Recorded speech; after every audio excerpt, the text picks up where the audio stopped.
இங்கே பாருங்கள், நீங்கள் எந்த பொரியல் வேணால் செய்யுங்க. அந்த பொரியல் கூட கடைசியாக தேங்காய் துருவல் இருந்தால் தேங்காய் துருவல் தூவிக்கோங்க. அப்படி இல்லைன்னா தேங்காய் துருவலுக்கு பதில் இந்த மாதிரி உடச்சக்கடலை தூள் போட்டு ஃபைனல் ஸ்டேஜில் 2 பெரட்டி இறக்கிடுங்க. சூப்பராக இருக்கும். ஸோ வீட்டில் தேங்காய் பூ இல்லையே அப்படின்னு ஃபீல் பண்ணுறவங்க இந்த மாதிரி உடச்சக்கடலை தூளை கூட நீங்கள் பொடி பண்ணி ஃபைனல் டச்சுக்கு யூஸ் பண்ணிக்கலாம். எக்ஸ்ட்ராடினரி டேஸ்ட்டாக இருக்கும். ஸோ உடச்சக்கடலைனாவே பொதுவாக டேஸ்ட்டு.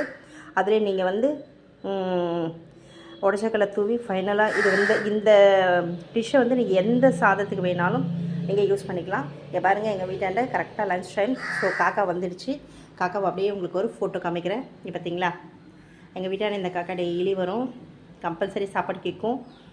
இப்போது நான் லன்ச் ரெடி பண்ணிட்டேன். ஸோ காக்கா வந்து கேட்குது, பார்க்குது. ஹாய் சொல்லு காக்கா, ஹாய் சொல்லு. ஓகே, பார்த்துட்டிங்களா? ஓகே, இவங்க தான் எங்கள் பெஸ்ட் ஃப்ரெண்டு. எங்கள் வீட்டாண்ட கிச்சனில் எனி டைம் இருப்பாங்க. சாப்பாடு போடலைன்னா எங்களை பயங்கரமாக திட்டுவாங்க, சண்டை போடுவாங்க. அப்படியாப்பட்ட சூப்பர் காக்கா.